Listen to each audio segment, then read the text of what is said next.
Hello and welcome to this last video in our lecture on user authentication with passwords and biometrics. So since this lecture is getting long, we're not going to be able to wrap up our discussion of biometrics in this lecture, and we'll keep going in the next lecture. For this last video, I want to introduce some terminology we were going to need in the next lecture and also give a concrete example of how biometrics are used in the real world. So remember that the way biometric system works is that first the user has to enroll, and when they enroll, they present their physical characteristic to the system that will be converted to a set of numbers that we're going to call a template, and that template is going to be stored in the database of the system. And then later on, after enrollment has been completed, the user wants to be authenticated. They present themselves, their physical characteristics to the sensors. It gets captured, digitized, and then it gets converted to a bunch of numbers. And we're going to call that the presented template or the input template.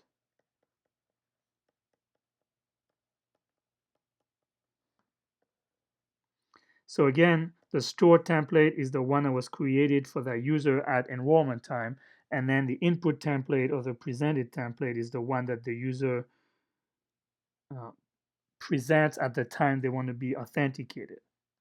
And so the main point of this video is that because the characteristic that's being measured is a real world analog measure, there will always be differences between what you get after digitizing it every time. There will be no identity between the stored template and the presented template. They can never be exactly equal.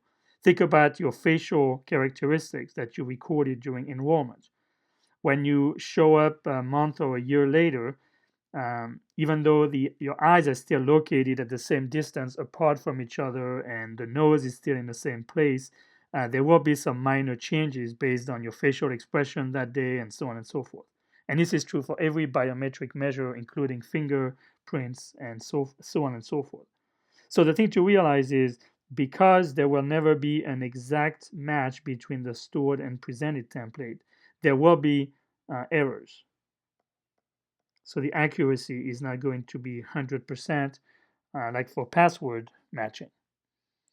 So in particular, when you present the stored template versus and compare it to the presented template, there's two possible outcomes. Either the system is going to find that the two match or that they don't match. But the problem is this answer, so this is the output of the system, remember, for the task of identification. Sorry, the task of verification as opposed to identification. So it's a yes, no, or match, no match answer. But the question is that answer going to be correct?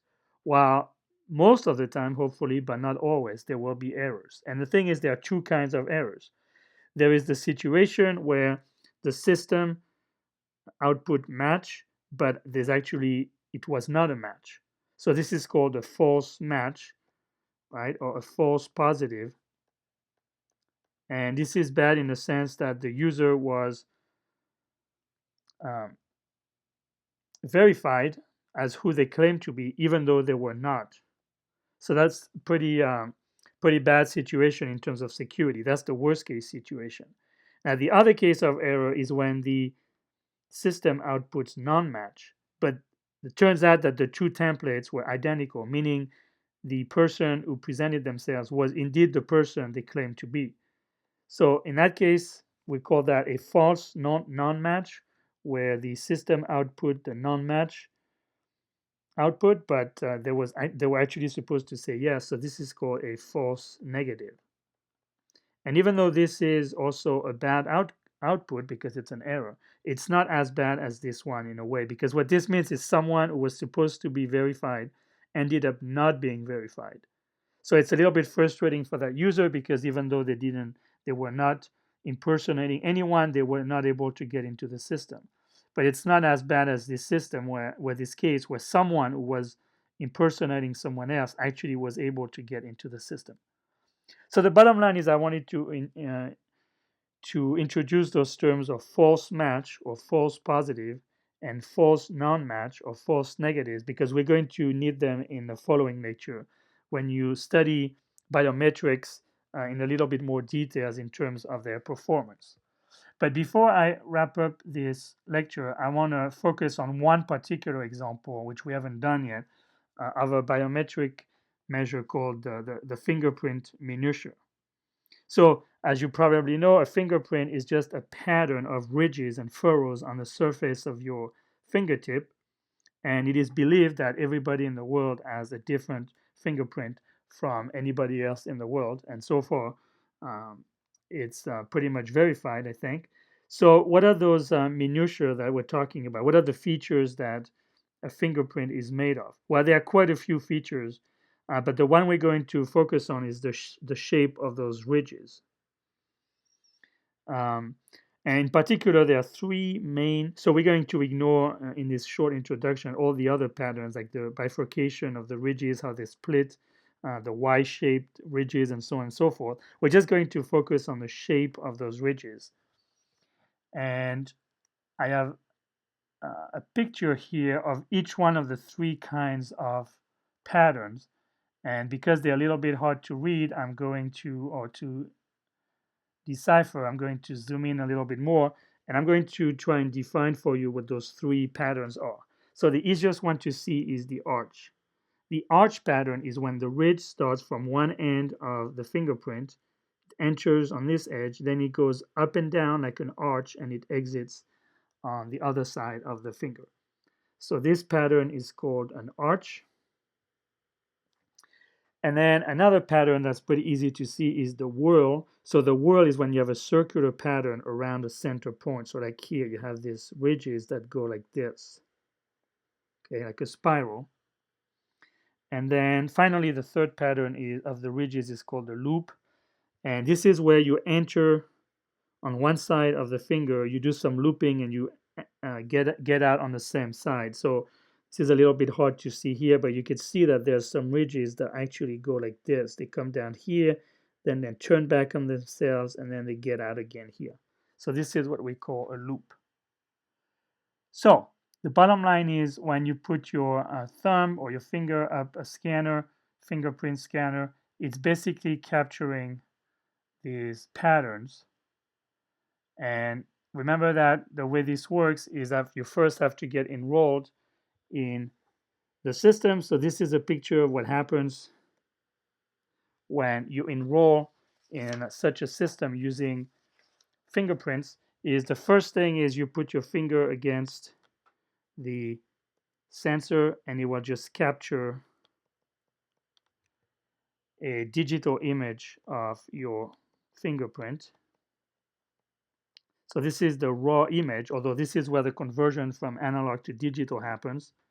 And then notice this image is pretty blurry and not very clear. So the next step will be for the system to enhance the image using some digital image processing technique. And finally, the system will identify the main patterns, or what they call points, in your fingerprint. And these are particular places in your fingerprint when they can identify some ridges and the shape and bifurcations and so on. And so these green points are going to be converted to numbers, and together these numbers are going to make up your fingerprint template, the one that gets stored in the system once you're enrolled. And finally, in the next step, when you come back later to be authenticated, then what happens is you present your template, which simply means you put your thumb against the sensor. The system is going to digitize, enhance, and then select those points on your presented template. Then the system is going to retrieve the stored template, your user template, based on the PIN number or password that you provided.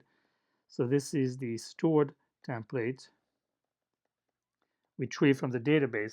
And then there will be a comparison performed from point to point to see if the match is good enough.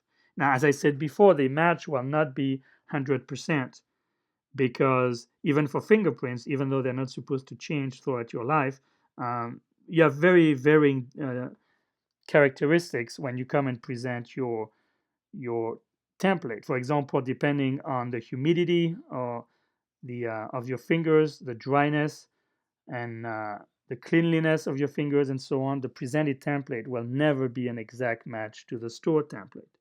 And therefore, the system is going to establish a numerical match between a numerical score between the two templates, and then it will have to decide if this score is greater than a particular threshold that is set in the system.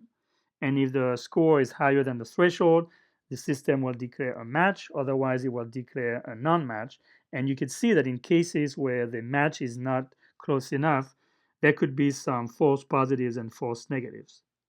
So this is the conclusion of this lecture, but we're not done with biometrics. And in the next video, we're going to continue our discussion of user authentication with biometrics.